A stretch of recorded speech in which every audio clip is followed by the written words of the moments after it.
Being ripped is a lifestyle. It's not a tactic. It's not a strategy. It is a way of living, which is why there's a million different diets and tactics to help get you there. Most of them will probably work. There's no reason why they wouldn't if you follow through, if you do them.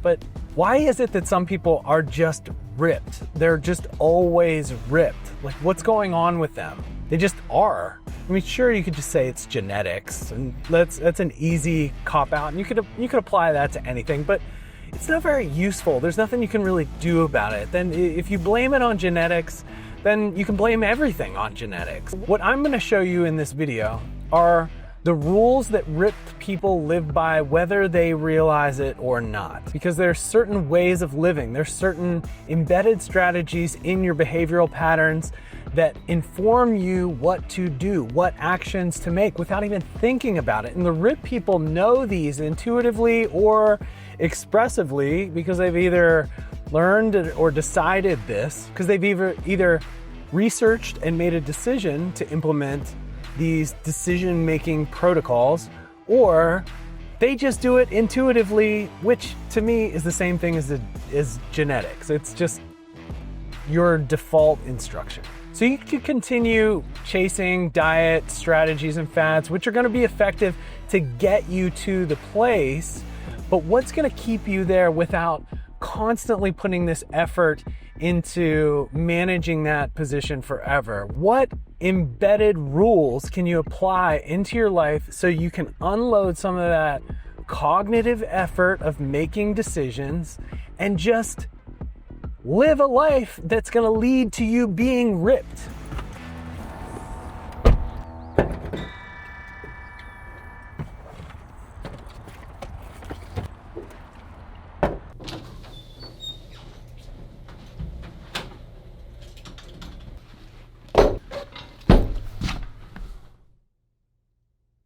Rule number 1,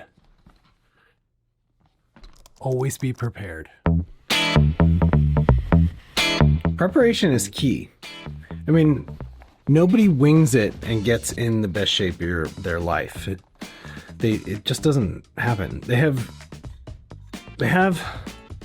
a plan. Plans work. They imply success. They actually imply that you have something you want. They assume that somebody else has figured out how to do it before, and that it wasn't luck and that it wasn't unattainable by anyone. All you have to do is just follow the rules.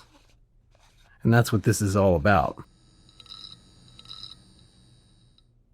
Bam. Way too bright though. Better? Yeah. Lunchbox. Inside, chicken. So 140 calories, 3.5 grams of fat, 24 grams of protein. These are pretty small, right? Bite-sized packages of chicken. Here. There you go.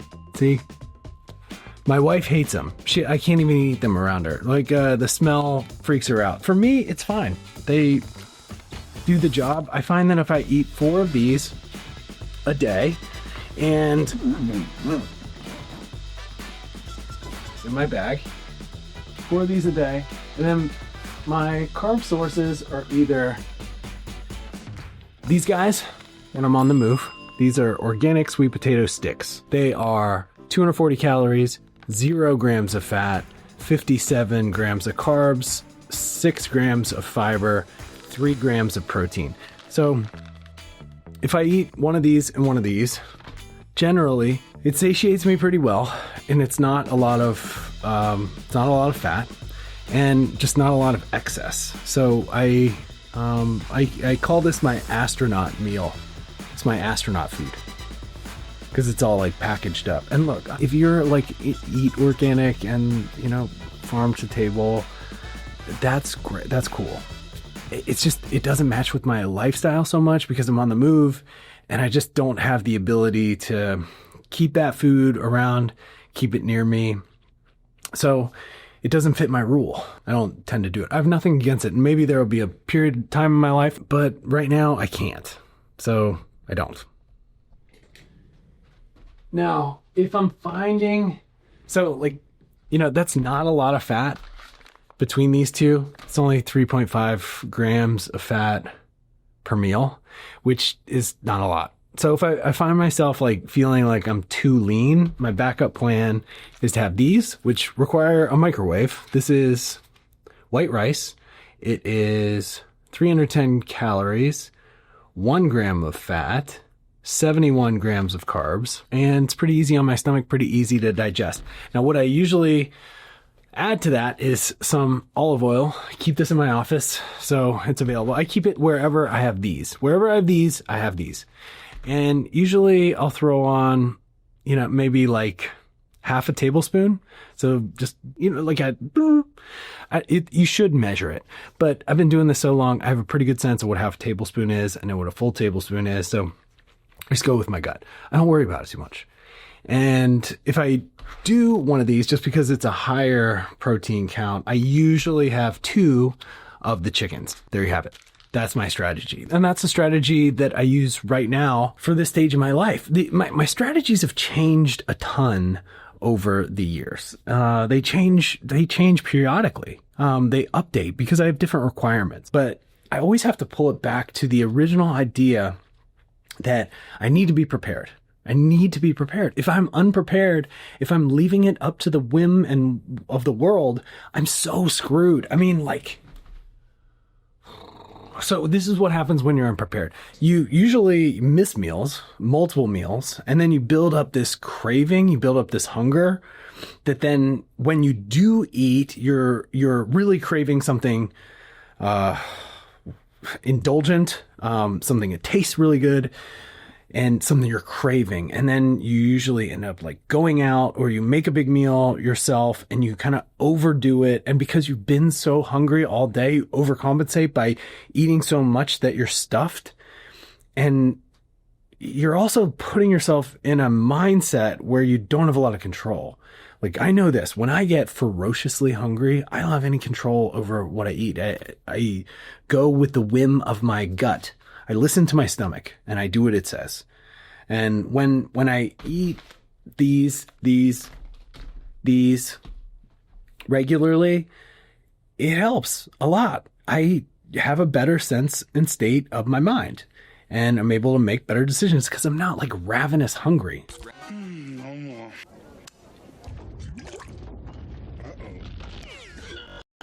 Now, hunger is the demon that takes over your mind, and it basically takes the steering wheel and takes the control of your decision-making away from you and away from what it is that you want, the part of your brain that really wants to pursue a certain outcome for yourself, like that has goals. Hunger overrides that, kicks that guy out of the driver's seat and just takes the wheel and does what it wants, which is to eat lots of delicious food, maybe overeat lots of delicious food until you're stuffed. And that leads to sadness. Well, it doesn't lead to sadness. It leads to frustration because, you feel like you kind of have to start over, find a different strategy, find a different diet, and it feels like you're stuck. So, preparation, rule number 1, is key. Okay, ready for it? Drum roll. Rule number 2, protein first. IRST. Protein.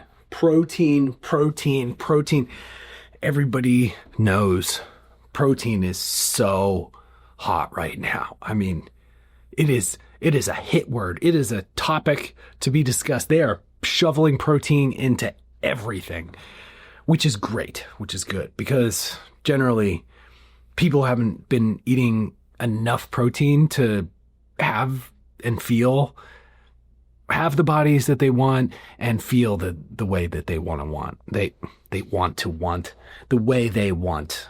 So more protein is good. But since they're kind of putting protein in everything, it kind of like gets mixed up in like a soup with carbs and fats, and you don't necessarily have a lot of control there because they're putting protein into all kinds of mixes of foods. What I'm trying to say is when you have the opportunity, eat the protein first when you can. And this is when in traditional meals where there's like a meat, like a chicken, steak, salmon, there's like a vegetable, there's like a carb. Let's look at that like traditional type of a meal, right? Not a sandwich. If you have a sandwich, you just eat the sandwich. What are you? An idiot sandwich. Idiot sandwich what? An idiot sandwich, Chef Ramsay. But if you're eating a traditional meal where the proteins, the carbs, the micronutrient greens, they're kind of separated out, eat the protein first. One is it's probably the most important nutrient to have a lean body, to be able to build a lean body.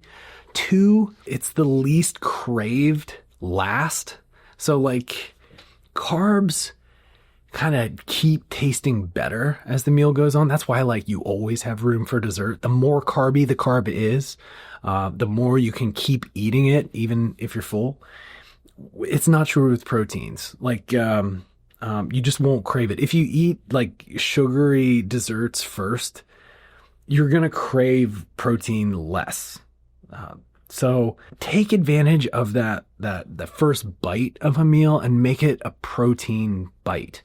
Eat your protein first. Third is it's going to help slow down some of the digestion over time. If you eat your carbs first, it's going to create that insulin spike. You're not going to have the backing of the protein in your body already to deliver, for that insulin to deliver those nutrients into your muscles where you want them. It's not that simple. I know it's way more complicated, but that's just how you want to think about this. You want to have the protein in you so the carbs can do some work, so that they can deliver that protein to where it's needed. Protein first. If you notice, I ate the chicken before the sweet potato. And I always do. Chicken first. Protein first. Always protein first. Rule number 3. What? Did you see what I just... Do you see that?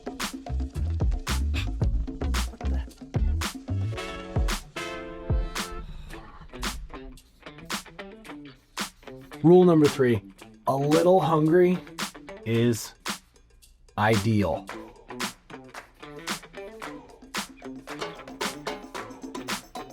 A little hungry is ideal. A little hungry is ideal. A little hungry is ideal. The reason for this is these are the rules of the ripped. Okay, not the rules of the super jacked. The rules of the super jacked are a little different. I don't even know the rules of the super jacked. I'm not super jacked. I tend to be a little bit leaner. I have muscle, but not a ton. I would love some more. That'd be great. Maybe I'll do a video on how I'm gonna get more jacked. I'm gonna get more like this all the time. This is a long-term rule that tends to keep you lean over time. Meaning it's not a short-term thing, it's a long-term thing.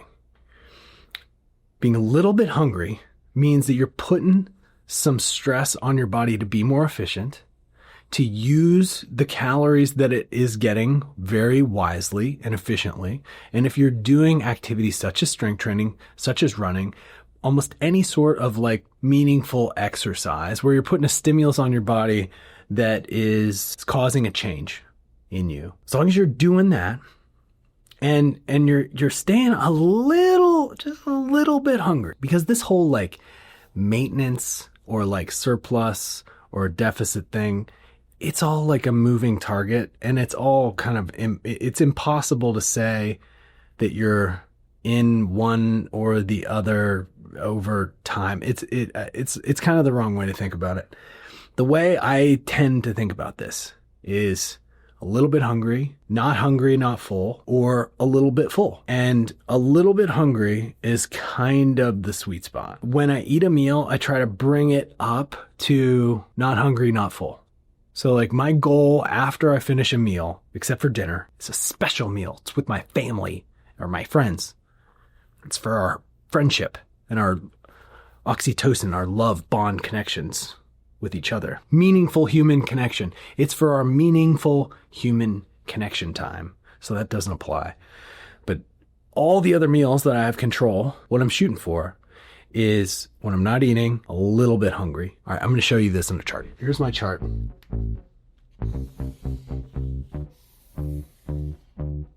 This is going to be time. This is going to be hunger. This is going to be this dotted line here.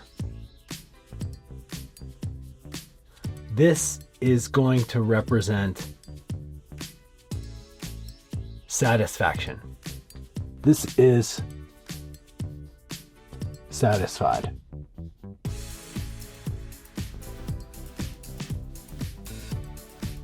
That means not hungry, not full. Satisfied. Okay?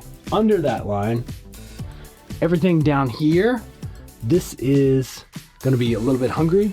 Up here, this is going to be a little bit full. So let's go from like my morning, let's say this is wake up.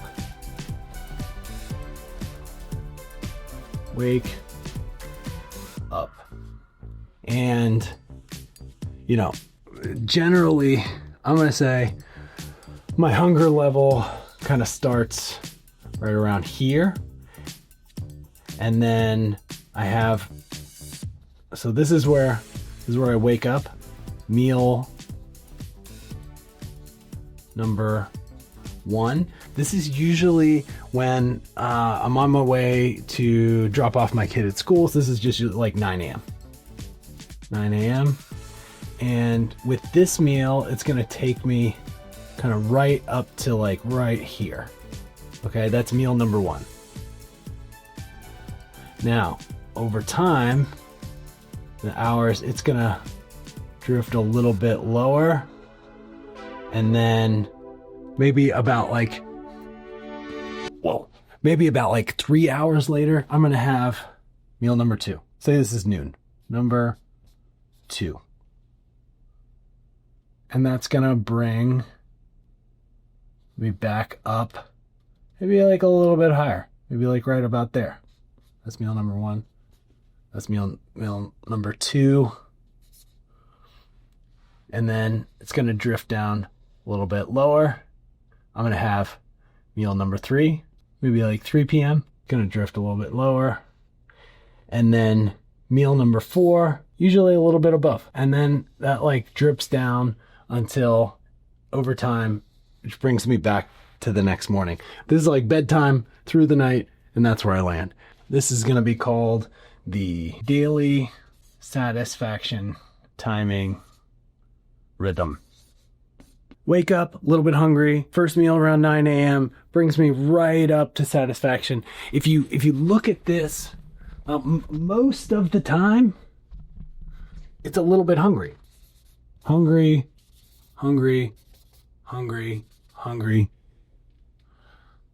This point here before bed, that's the only point where I'm a little satisfied. And then the rest of the night, down here,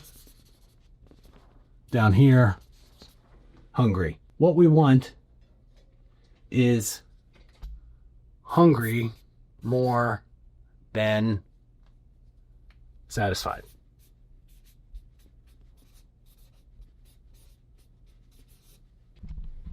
There's going to be a dance, you know, you're going to have a little bit of both. It's crazy to think you're ever going to be like perfectly dead spot in the middle for very long. It just doesn't really work like that.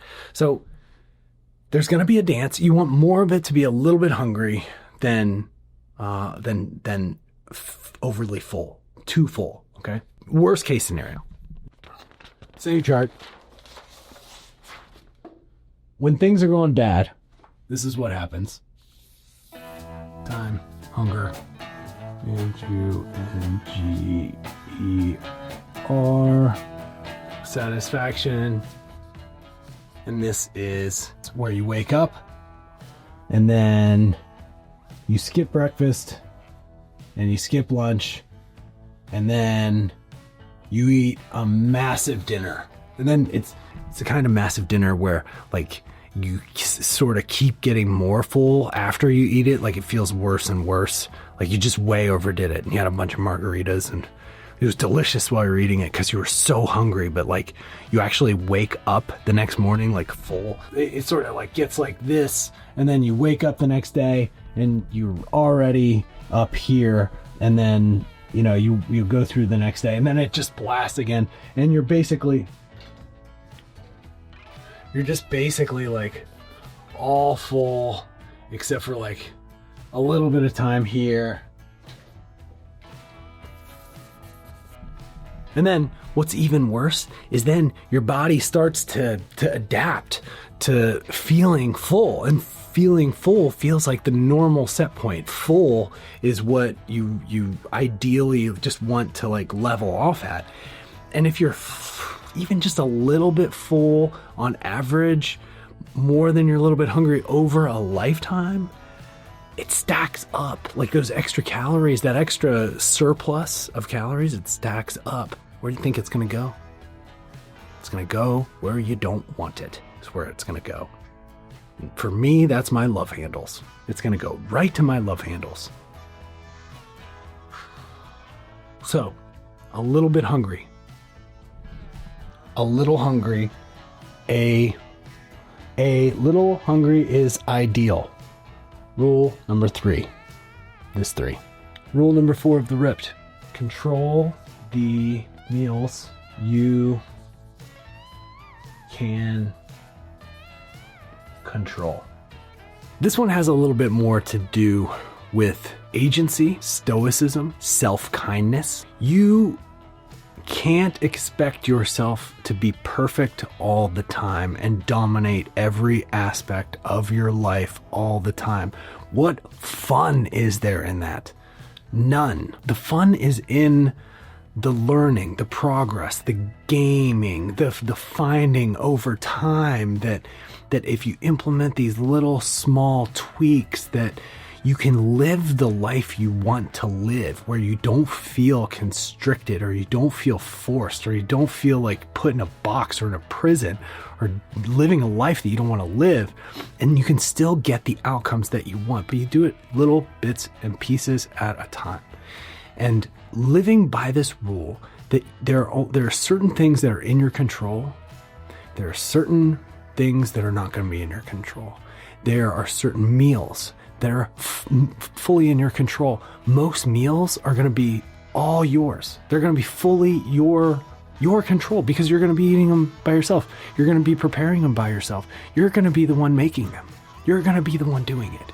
There's nobody else going to be there. There's going to be other meals where everyone is doing it together. You're not making it. You don't have any say of what it is. And you want to participate with everyone. Those are not the meals that are in your control. Take stewardship. Take charge of the meals inside your control. The meals that are not in your control, let them go. They're not yours. And I guarantee you, I promise you, there is going to be so many more meals in your control over your life than aren't. You will be able to make up the difference and live and feel and have the life, have the body that you want in the long term, as long as you put yourself in the driver's seat on the meals that you can. Take control, make the ones that are going to work for you, that are going to serve you, they're going to make you feel your best, a little bit hungry, protein first, with a plan, and live your life that way. Let yourself off the hook. If stuff's left out of your control, let yourself off the hook. Put yourself on the hook for the ones that are in your control. That's number 4. That's a big one. So there you have it. 4 rules of the Ripped.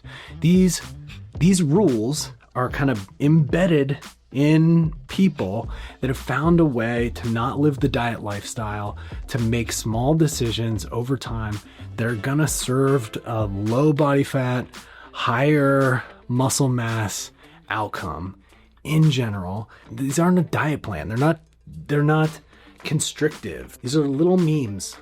They're little mottos you can keep in your head and help you make decisions when you're in doubt. They've served me well. They work well. I don't feel like I'm really on a diet anymore. I feel fully in charge of my life. I feel like I'm getting a good balance of the meals that I enjoy with my family that are a surprise. And I have a plan of how to keep myself pretty well satiated, energetic, mostly on a calorie deficit without overkill of dieting and planning all the freaking time. And the balance works. The outcome has led to a good result for me. If you've enjoyed this video, I've made this video and this video about nutrition and how I implement it in my life to get really good outcomes for myself, for my clients, for the members of my gym at the Fort. If you like this one, watch this one, I'll see you there.